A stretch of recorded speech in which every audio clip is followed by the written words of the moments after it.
Hi everyone. If you're thinking about buying or selling or leasing commercial real estate, these are the top questions, 5 questions that I get asked almost every time. I'm going to answer all 5 questions, and this is not from a textbook. This is directly from me and my experiences, and I promise you no fluff and no bull. So let's start. Number 1 question that I typically get asked is about a buy or lease question. And this is from most business owners. George, do I buy now or do I lease now? So there's a few things to consider when thinking about buying or leasing. And it's about a timeline, and what's your timeline and what capital do you have available? So typically what I recommend is if you have a 10-year plan, 10-year horizon, then you want to think about buying because it provides some stability for you. And you have a lot more control over your space, and you have you're building equity versus paying a mortgage to someone else and not building any equity. If you don't have a 5+ year plan, you're probably better off leasing, because then you have the flexibility of moving and you can make decisions on where you need to move to next. But typically I would tell you you want to buy when you can, and you want to leverage your capital. So the things that you want to keep as a rule of thumb is if 5-year plan or less, lease. If you're thinking about doing something in a longer period of time, assess whatever you're buying and assess your capital that you have available to you. So the number 2 question I get asked is, what's a cap rate? Everyone flings that word around, and it's probably the most misunderstood metric for knowing what a real estate investment is all about. But just to simplify it, it's a measurement of return based on your net operating income, what that is over your purchase price. For example, net operating income would be if you had $100,000 of net operating income on an annual basis and you were buying a million dollar business, you would have a 10% return. Or if you had $50,000 of net operating income over $1 million purchase, you'd have a 5% return. So it's a measurement. The difficulty in understanding cap rates is that how those numbers are accumulated and presented to a potential buyer or investor it can be complex. There's a lot of things that go into it. For example, the rent. Are they using a market rent? Are they using the actual rents? Are the rents reasonably represented? Is there a vacancy factor taken into account, since certain segments of property segments have different types of vacancies, and different marketplaces have different type of vacancies? And then the expenses. The expenses can be, again, are they pro forma or are they actual expenses? And are all the expenses really taken into account for it? Because that also impacts the NOI. So typically a higher cap rate means a higher return. With that, there's more risk, not necessarily an adjusted risk, and the reward factor on the higher risk may or may not be something that you want to take on.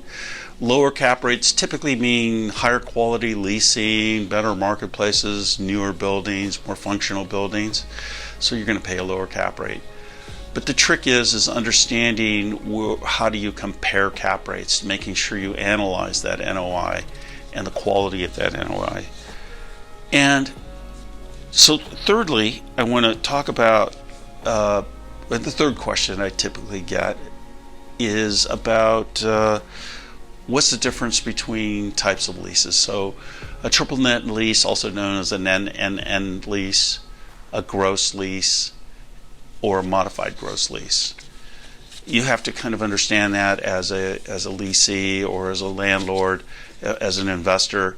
So they can be confusing, but a gross lease would be landlord gets rent, a tenant pays rent, and the rent includes, for the tenant, includes all the expenses. So the landlord is absorbing most of the expenses on a gross lease.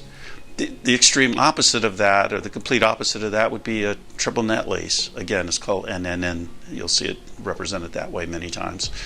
Triple net lease means the landlord is receiving a net rent and the tenant is paying for all those expenses. For example, tenant pays the property taxes, insurance, maintenance costs. So from a landlord perspective, a triple net lease is probably the easiest predictable income stream for a landlord to understand. And for a tenant, they probably want a gross lease because they just pay one rent check and everything's included and they don't have to worry about those other costs that could be variable and fluctuate over time. So that's the main differences on those. And why does it matter to understand those leases? Well, we talked about the cap rate and understanding in NOI. You have to understand what kind of leases are in place. So that's why all of that ties in and is a very important concept to have. You don't have to understand a firm grasp of it, but you have to have an understanding. So when you're comparing properties and investment opportunities or buying opportunities, that you've taken those concepts into account. Question number 4 that I often get is, what should I be checking when I'm buying a commercial property? And so it's kind of the due diligence process. And what is that? Well, you want to check for zoning. Part of your due diligence would be looking at all the leases, what types of leases. We've already talked about that. Length of leases, quality of the tenants, deferred maintenance issues. You want to do inspections to get the known deferred maintenance issues that might be very expensive for you to deal with. You want to understand the environmental issues that might come with that property that you're buying. So you're going to typically do a phase 1. Many of the banks are going to require you to do a phase 1 if you're financing the property. And if you're buying apartments today, you want to understand the ADUs. If they have ADUs or non-compliant units, you want to make sure you do your due diligence on the units that they're representing as part of the rent on a multifamily, because maybe they're non-conforming units and the city could come and not allow you to rent those units. So that's going to impact your NOI. None of these items that you're doing during your due diligence should scare you. It just is things that should be factored into your analysis of whether you're going to buy this property or not, or if you're comparing properties, which one is better from the standpoint of after you've discovered your due diligence. And making sure that you do a thorough due diligence is absolutely important, because once you buy the property, you don't want to find out the secrets that you probably could have discovered during your due diligence process. And then the number 5 question is really sometimes come at the beginning. It could be the number 1, but it almost always comes up, and it's always about, is now a good time to buy or sell? And everyone wants a simple yes or no answer to that, and I wish I had a simple yes or no for you. But I'm not going to give you a fake answer. I'm just going to give you the honest truth. Typically, commercial real estate is very local. So understanding a local marketplace and where that property fits in, whether it's retail or multifamily, what's going on in the marketplace that could impact your rentability or your use, or just demographic changes that could impact, if you have a retail spot, what kind of demographics are present or moving towards or moving away from. So I think that it's a complex answer to a simple question. There's many variables that go into it, and that's probably why you want to work with a local real estate professional to help you at least do some of the research for you and give you some information that could be extremely important for that question to be answered. And I always say it's you don't try to time the market. Timing the market, whether it's a good time or not a bad time to buy, it's not really as simple as that. You want to make sure that you've done your due diligence, you understand the NOI for that particular asset you're looking at. Is a location a growing, durable location? In other words, do you have access to transportation, employment opportunities, people, the demographics of the base that's there? Freeway access is important. Just where that property sits in terms of the rest of the properties that you're competing with. And are you financing at a rate where the deal still cash flows? And this is probably where you want to make sure you understand how you use leverage and how much leverage do you want to use.